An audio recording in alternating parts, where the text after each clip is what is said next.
Hello students, welcome back to my channel Trigno Physics. Lecture number 6 में हमने कुछ numerical जो है यूज नंबर 2 पर कर लिए थे।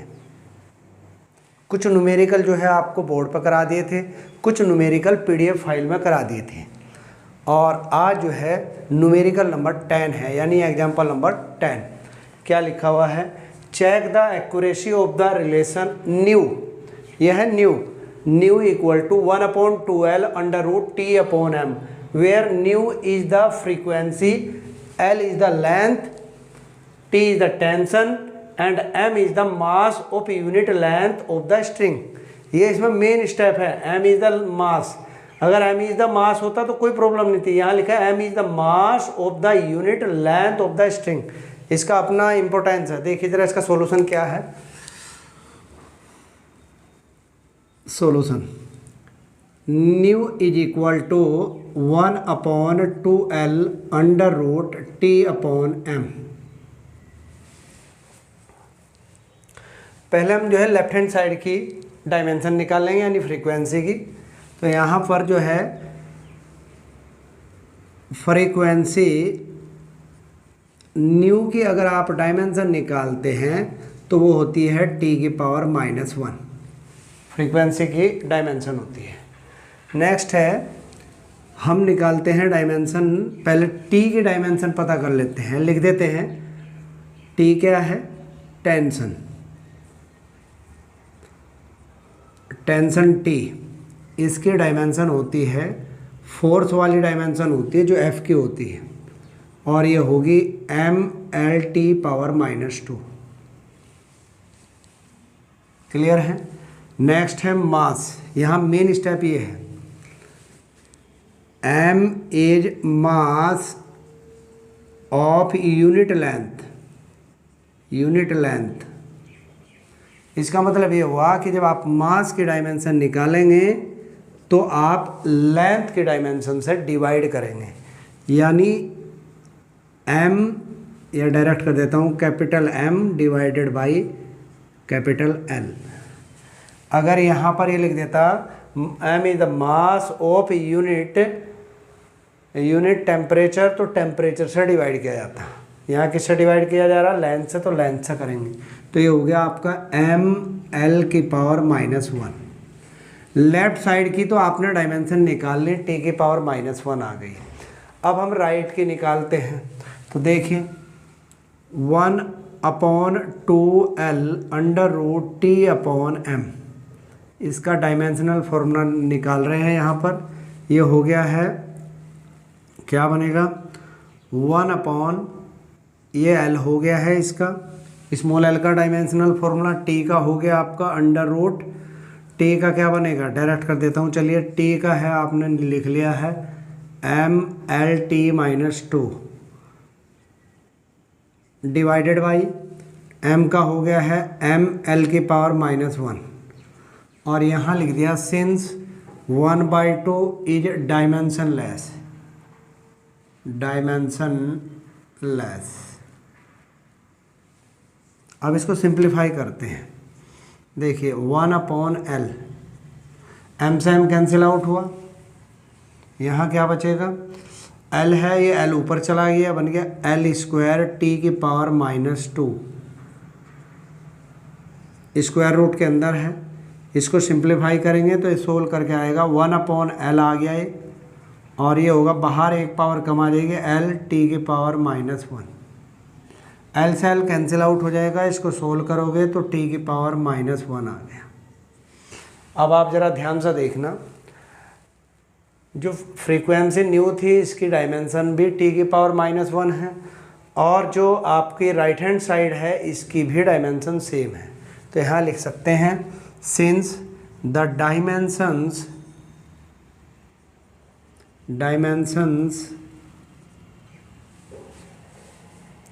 of left hand side and right hand side are same, therefore given a relation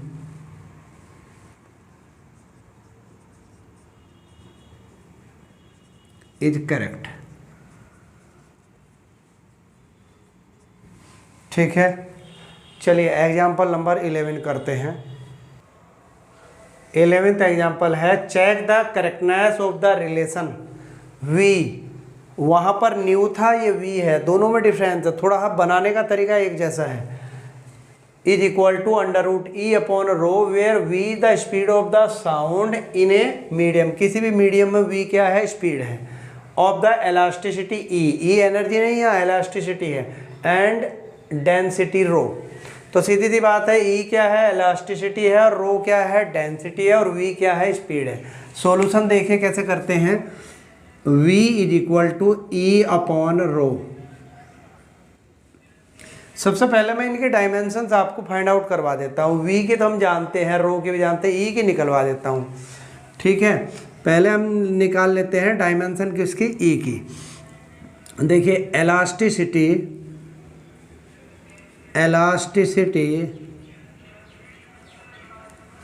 E is equal to होता है stress upon strain. Stress upon strain होता है। अब स्ट्रेस क्या होता है, स्ट्रेस होता है F/A अपॉन स्ट्रेन क्या होता है, L/L। F का मतलब होता है रेस्टोरिंग फोर्स, A का मतलब होता है एरिया, जिस एरिया पे अप्लाई किया जा रहा है। L क्या होता है चेंज इन लेंथ, और कैपिटल L क्या होता है, ओरिजिनल लेंथ। ठीक है, अगर मान लीजिए स्ट्रिंग को खींचा जा रहा है तो उसकी जो लेंथ होती है स्टार्टिंग में वो कैपिटल L है, और जो उसमें चेंज आ गया है, उसमें जो बढ़ोतरी हुई घटोतरी हुई, इसको बोलते हैं स्मॉल l। अब देखिए इसको सोल्व करेंगे तो ये आएगा आपका F/L/A। ये है।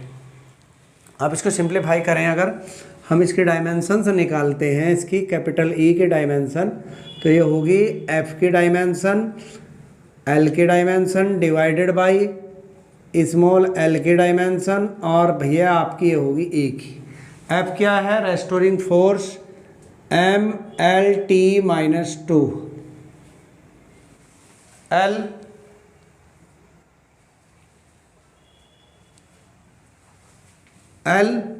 Capital L, small l capital L, A L²।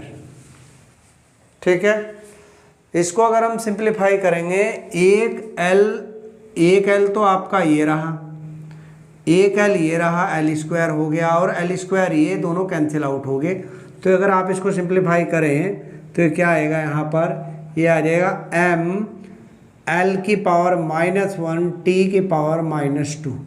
ये आगे है इलास्टिसिटी के, क्या आगे है, डायमेंशंस आगे। कोई दिक्कत यहाँ तक, ये इलास्टिसिटी की होगी।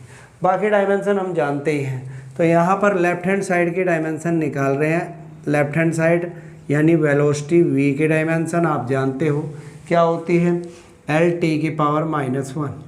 अब राइट साइड पर आ जाते हैं, राइट साइड की डायमेंशन निकालते हैं, यानी E/ρ की डायमेंशन कैसे निकालेंगे, ये होगी E की डायमेंशन हो गई अपॉन ρ की डायमेंशन हो गई का अंडर रूट हो गया। E की डायमेंशन क्या है, अभी आपने निकाल ली है, ML⁻⁻1 T⁻⁻2। Is that clear. Next है रो क्या है, डेंसिटी होती है ML⁻⁻3। ठीक है, स्क्वायर रूट हो गया। अब इसको सिंप्लीफाई करेंगे तो सिंप्लीफाई करके क्या आएगा, m से m कैंसिल हो जाएगा, तो यहाँ पर बचेगा क्या, ये हो गया आपका l की पावर ऊपर जाकर के पॉजिटिव होगी, l की पावर 3 ये और एक ये कम हो गया, L² T⁻⁻1। इसका स्क्वायर रूट लोगे आप तो ये आ गया l, क्या बनाए, ये बन गया आपका L² यानी l आ गया, और T⁻⁻2 है, सॉरी T⁻⁻1 है, 2 है, तो ये क्या आ गया T⁻⁻1 सिंप्लीफाई करने के बाद। ठीक है, अब आप देखिए लेफ्ट हैंड साइड की और राइट हैंड साइड की जो डायमेंशन है वो सेम है, तो यहाँ लिख देता हूँ, since the dimensions of left hand side and right hand side are same, therefore given relation is correct। ये करेक्ट हो गया। ठीक है, एक एग्जाम्पल और कर लेते हैं। एग्जाम्पल नंबर 15 है, check the correctness of the relation H is equal to 2 sigma cos theta divided by R square D G, where H is the height, sigma is the surface tension, theta is the angle of contact, R is the radius, D is the density and G is the acceleration due to gravity. इसका solution देखिए आप, ये check करना है कि ये जो relation है ये करेक्ट है या नहीं है। H is equal to 2 sigma cos theta divided by R square D G. देखिए एच की भी डायमेंशन पता है हमको, cos theta 2 cos theta dimensionless है, एक रेशियो होता है। आर की पता है, डी की पता, जी की, हमको सिग्मा की नहीं पता। मैं इस अलग से सिग्मा की बता देता हूँ आपको। Surface tension sigma is equal to होता है फॉर्मूला एफ अपॉन एल। तो इस फॉर्मूले से पहले इसकी डायमेंशन फाइंड आउट करते हैं। तो सिग्मा की जो डायमेंशन मिलेगी आपको, सिग्मा की जो डायमेंशन होगी एफ की डायमेंशन डिवाइडेड बाई एल की डायमेंशन। एफ की डायमेंशन क्या हुई, M L T power -2, small L की हो गई है कैपिटल एल, और इसको सिंप्लीफाई किया तो एम टी की पावर -2, ये इसकी डायमेंशन आ जाती है। ठीक है, अब हम लेफ्ट हैंड साइड की डायमेंशन निकाल रहे हैं। लेफ्ट हैंड साइड की डायमेंशनल फॉर्मूला यानी एच का dimension formula, this will be capital L. ठीक है, अब हम राइट हैंड साइड का डायमेंशनल फॉर्मूला निकाल रहे हैं। राइट हैंड साइड का डायमेंशनल फॉर्मूला क्या हुआ, मतलब 2 sigma cos theta divided by R square D G, इसका डायमेंशनल फॉर्मूला। अच्छा, 2 और कांस्टेंट जो है एक डायमेंशन लेस क्वांटिटी है, तो यहाँ लिख देते हैं since 2 cos theta is dimension less.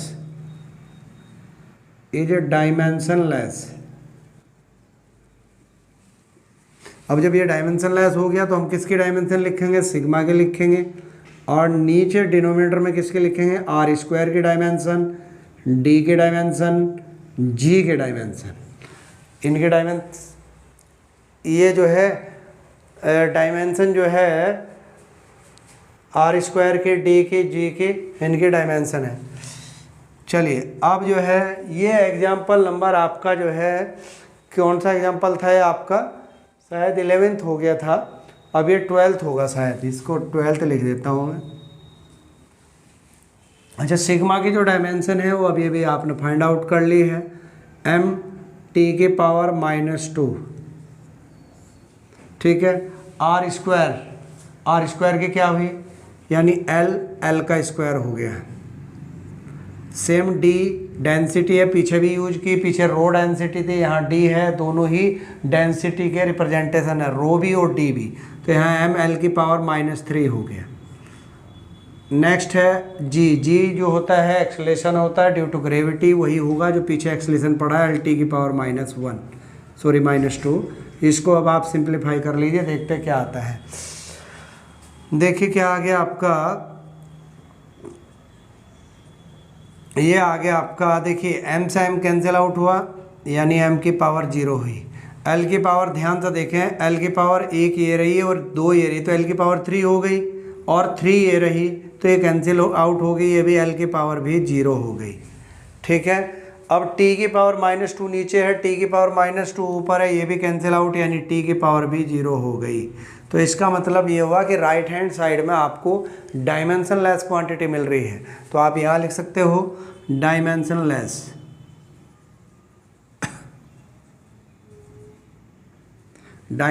Less. अब यहाँ पर लेफ्ट हैंड साइड में L है, इस साइड में कुछ भी नहीं, यानी डायमेंशन लेस है। तो यहाँ लिख देंगे since dimensions of left hand side and right hand side are not same या are not equal, therefore given relation is incorrect। ये इनकरेक्ट है। ठीक है, तो सीधी सी बात ये हुई कि एक आपको जो है रिलेशन गिवन था, इसको चेक करना था कि ये करेक्ट है या नहीं है। तो हमने देखा लेफ्ट हैंड साइड में एल आ रहा है और राइट हैंड साइड में कोई भी डायमेंशन इसके नहीं आ रही है और दोनों ही अनइक्वल है। तो इसका मतलब ये हुआ ये रिलेशन आपका इनकरेक्ट है। अब हम नेक्स्ट एग्जांपल करते हैं। Example number 13, the position of a particle moving along X axis depends on the time according to the equation. एक इक्वेशन दी हुई है, उसके अकॉर्डिंग जो है पार्टिकल जो है वो डिपेंड कर रहा है टाइम पर, ठीक है ना। क्या है, x equal to AT² plus BT³ where x is in metre, t is in second, find the dimensions of A and B। find the dimensions of A and B। अब देखिए कैसे सॉल्यूशन। देखिए x इक्वल टू क्या given है, AT² plus BT³। तो यहाँ पर क्या है, एक इक्वेशन दे दी है और एक इक्वेशन में हमने जो है करेक्टनेस वाला फॉर्मूला पढ़ा था, checking the correctness of the relation. तो यहाँ लिख देते हैं बाई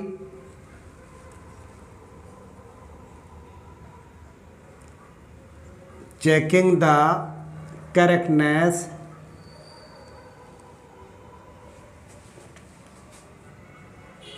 of क्या है इक्वेशन ऑफ गिवन इक्वेशन।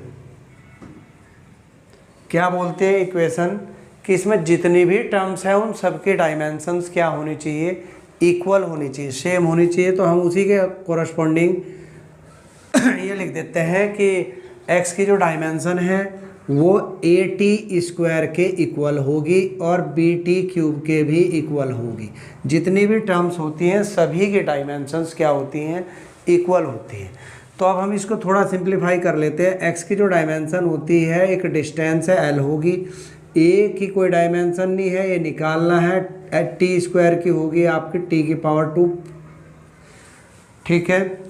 और B की कोई डायमेंशन नहीं, फाइंड आउट करनी है, और T की यहाँ T³ हो गया, ठीक है। तो अब हम क्या करते हैं, इसको इतने वाले पार्ट को ले लेते हैं क्योंकि हमें एक ही डायमेंशन निकालनी है। तो यहाँ पर लिख देते हैं टेकिंग कैपिटल L जो है इज इक्वल टू A की डायमेंशन और T² के डायमेंशन, ये हो गया। इसको अगर आप सोल्व करोगे तो मैं डायरेक्ट कर देता हूँ, A की जो डायमेंशन आएगी डिवाइड में आ जाएगा, ऊपर चले जाएगा, LT⁻² आ जाएगी। अच्छे डायमेंशन किसकी होती है, ये होती है एक्सेलरेशन की, यानी ए जो है आपका एक तरीके से एक्सेलरेशन हो गया है, ठीक है। अब हम चलते हैं, इसको ले लेते हैं। यहाँ पर क्या हो गया है, टेकिंग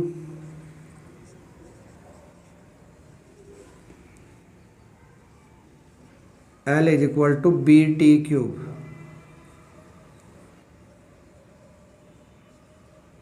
ठीक है।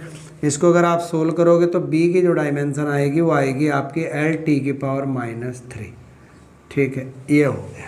तो यहाँ से A की डायमेंशन से पता चल रहा था इसलिए लिख दिया, यहाँ पर ये कोई वो नहीं है तो इसलिए यहाँ B इक्वल टू लिख दिया LT⁻⁻3। तो ये इस तरीके से आपने A और B की डायमेंशन निकाल ली। चलिए एक एग्जाम्पल और देख लेते हैं। एग्जाम्पल नंबर 14 है, the velocity v of a particle depends upon the time t according to given equation. एक इक्वेशन दी हुई है ये, write the dimensions of A B C and D। तो देखिए इसमें क्या करेंगे, देखिए D में t ऐड हो रहा है। देखिए किसी भी फिजिकल इक्वेशन में या फिजिकल रिलेशन में कोई भी फिजिकल क्वांटिटी तभी ऐड होती है जब उनकी डायमेंशन सेम होती है। आपको बताया था principal of homogeneity of the dimensions. तो यहाँ पर मैं ये लिख दूंगा, पहले चलिए मैं इक्वेशन लिख देता हूँ, v is equal to A plus BT plus C upon D plus T, ठीक है। यहाँ लिख दूंगा बाई प्रिंसिपल ऑफ होमोजेनिटी,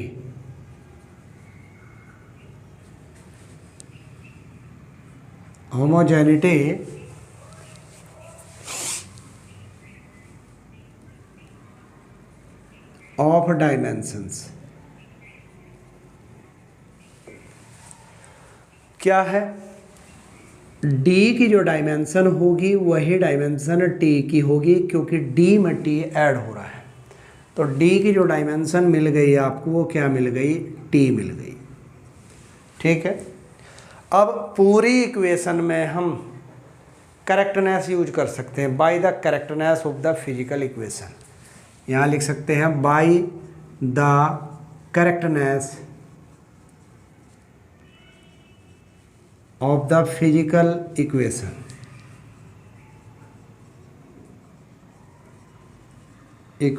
क्या होगा, v की जो डायमेंशन है वो इक्वल होगी a के, वही इक्वल होगी bt के, वही इक्वल होगी c/d प्लस t के। अब इसको कैसे करेंगे, देखिए VLT⁻⁻1 a फाइंड आउट करना है, एज इट इज रखिए। b को आपने ऐसे लिख लिया, b की डायमेंशन t की डायमेंशन डायरेक्ट लिख दी। अच्छा यहाँ देखिए c की डायमेंशन अपॉन, देखिए d प्लस t की डायमेंशन एक ही होगी, वो t है, आपने निकाल ली। तो यहाँ ऐसा नहीं कि दोनों डायमेंशन आप ऐड कर दोगे, बस t ही लिखा जाएगा यहाँ पर। ठीक है, ये हो गया। अब हमें अलग अलग इनकी डायमेंशन से निकालनी है, तो हम दो टर्म्स को एक साथ ले लेते हैं।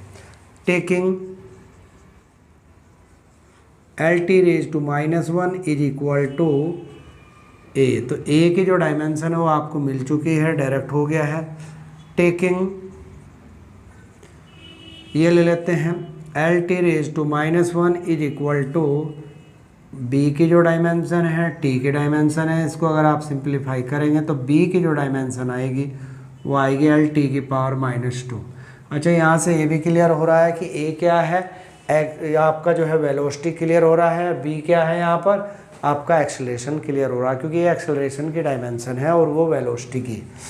अब चलिए नेक्स्ट है टेकिंग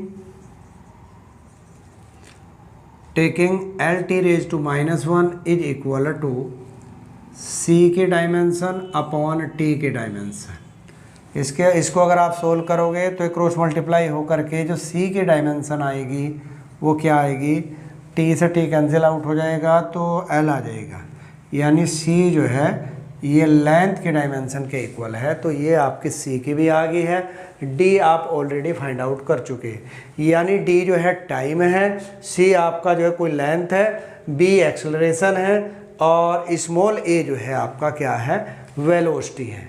तो ये मैंने आपको 5 न्यूमेरिकल करा दिए हैं। ठीक है, आज के लिए इतना ही। अगर कोई डाउट हो तो आप कमेंट में लिख देना।